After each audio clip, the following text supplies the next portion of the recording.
Welcome back to Whitetail Acres Farm. Today we're going to be making some more beef broth. Our family uses beef broth for a lot of different things, not only in soups, of course, but then we also like adding it to like rice. Instead of using water, we'll use beef broth. Not only does it give it the rice some extra flavor, but it also gives it some extra nutrients too. So we are going to make a big batch of broth. We've gone through most of what we canned in the fall, and we're due for another batch here.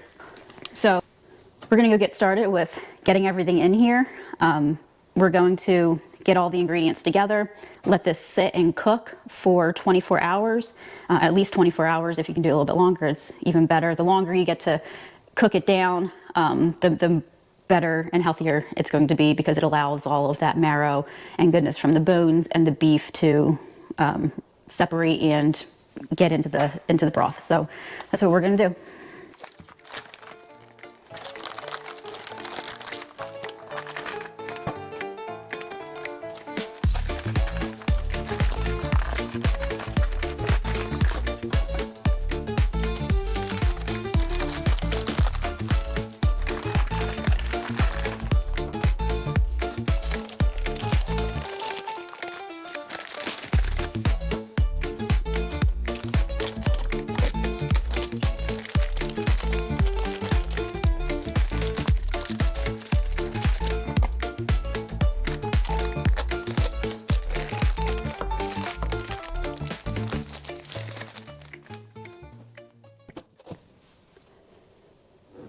So for the beef broth, we are using 4 of the short ribs and then 2 1-pound packs of the stew meat.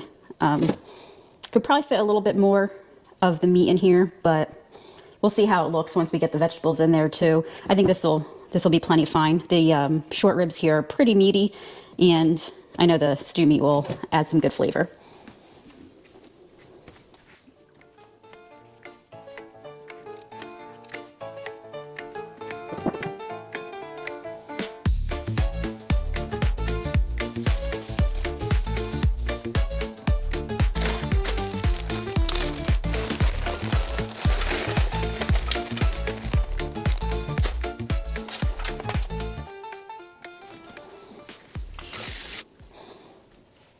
Okay, so for the broth, we have the meat in here now. We added some of our vegetables.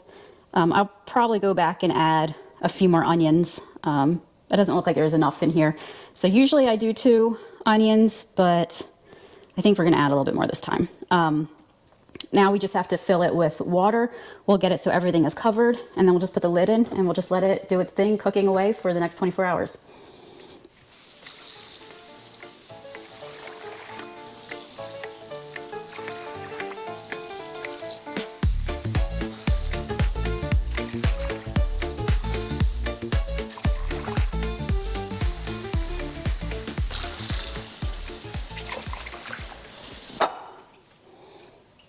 All right, that looks pretty good. Smells good already with all of the herbs in there. So I'm just gonna put the lid on.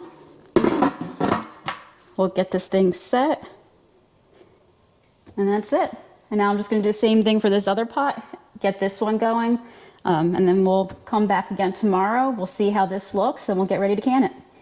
While making the beef broth, I set all of our vegetable scraps aside. Instead of throwing them in the trash, I'm actually going to now go out and feed those to the chickens. It's a great way to use up some of the produce that we're not going to use. Instead of throwing it in the trash, you can feed them to the chickens. They will love the treat, and I'll give them an extra source of vitamins and nutrients. Okay, now we're ready for the canning process. So to start, I get a cheesecloth that I like to overlap it to have a double layer. And then I put it in a strainer and put the strainer in the stock pot, so that way it could capture all of the juice, and then all of the meat and vegetables and other matter will be able to stay in the cheesecloth.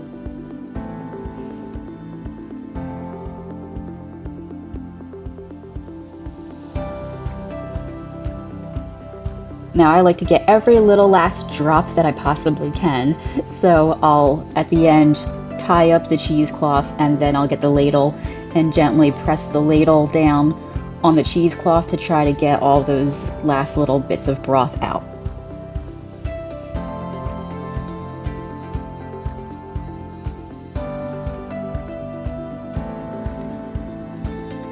prepare the pots, you need to add 3 quarts of water to each pressure canning pot. So I'm adding all 3 here for the first pot, and then we will move on to the next pot.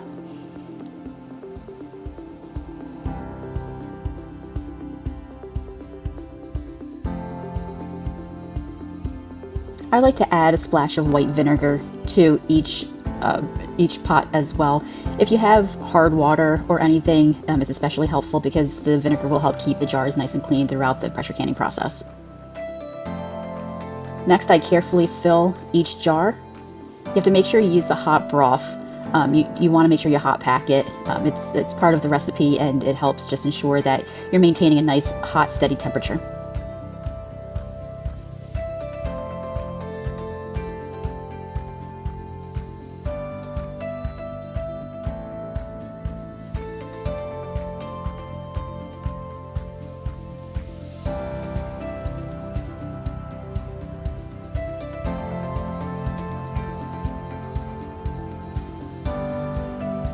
After filling each jar, I just go back and double check that I'm leaving 1 inch of head space for each jar.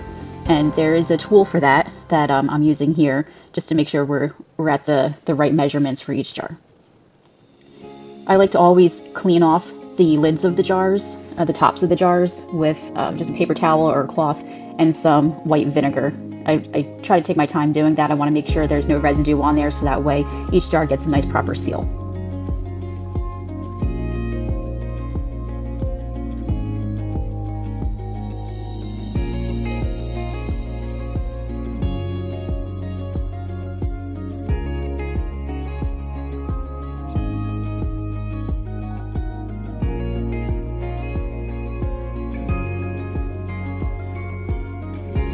Now that the jars are all cleaned off, I'm going to take my lids and I'm going to put brand new lids on each one. You want to make sure you're always using brand new lids. You can never reuse lids. They'll lose their integrity, and you won't get a proper seal, and then it risks some bacteria.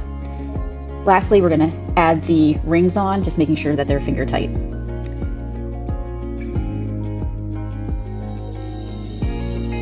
For our pressure canning pots, we can usually fill it with up to 7 quart jars or 20 pints. So I'm going to do one of each right now. So I'm adding the 7 here to the one pot, and then I'm going to go back and add 20 of the pints to the other pot.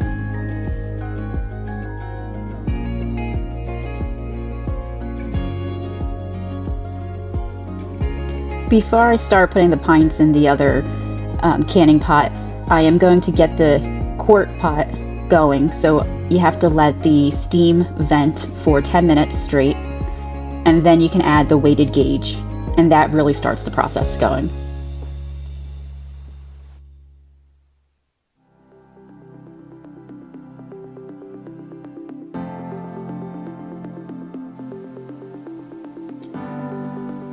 Once we see that the pressure canner has hit about 10 pounds of pressure, and then the weighted gauge starts to jiggle, that's when I start the timer. So for this quart pot, I'm going to set the timer for 25 minutes. For the other pot where I'm adding the pints, I'm going to end up setting that timer for 20 minutes.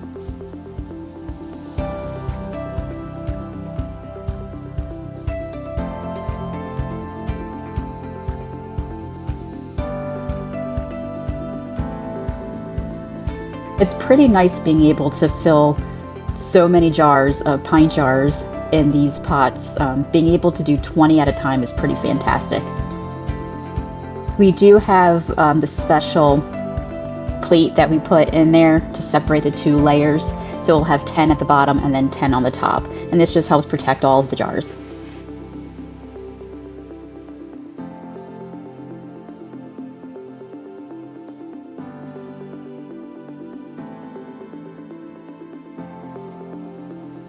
Okay, so we've had the pots cooking to time.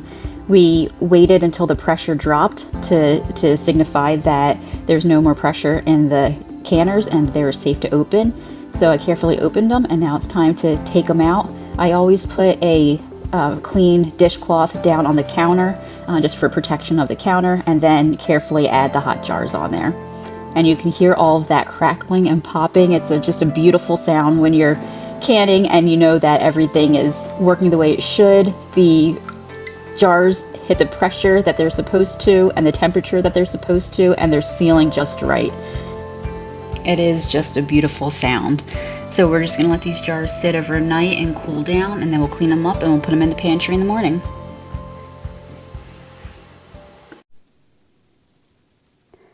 When it comes to canning and preserving our own food, we are very careful with what sources we use for recipes. We like to only use reputable sources where the recipes have been tested and proven safe. So a couple books that are go-to. One is the Ball Complete Book of Home Preserving. That one has a lot of your, relishes, anything pickled. You have fruit preserves in there, like the jams and jellies and actual whole fruit chunks you can save and preserve. Has things like ketchups and different condiments, barbecue sauce, all that fun stuff. That's a great source for those types of recipes.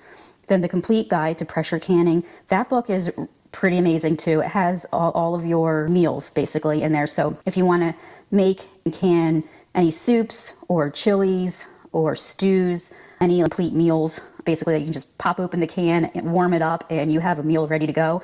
This is the book that you're going to want. We have a ton of things that we've canned and preserved on our shelves in our pantry from both of these books. You can see I have a bunch of pages that I have marked off from different recipes that we've already done. If you're not ready to get into canning yet, but you really have a desire to start being able to preserve food for your family and become, one step closer to self-sustainability, freezing is a great option as well. And this website, the National Center for Home Food Preservation, has some great recipes for you for, being able to freeze food. Only use reputable sources that have tested, proven recipes. So when it comes to canning, these books, especially the Ball book, has some great guidelines in there. I recommend reading about the process first, what's recommended, what's safe, what's not. So that way you're really setting yourself up for success and for the health and safety of you and your loved ones. If you've used either of these books or the website, what your favorites are, I'd love to hear your stories. So feel free to add those in the comments.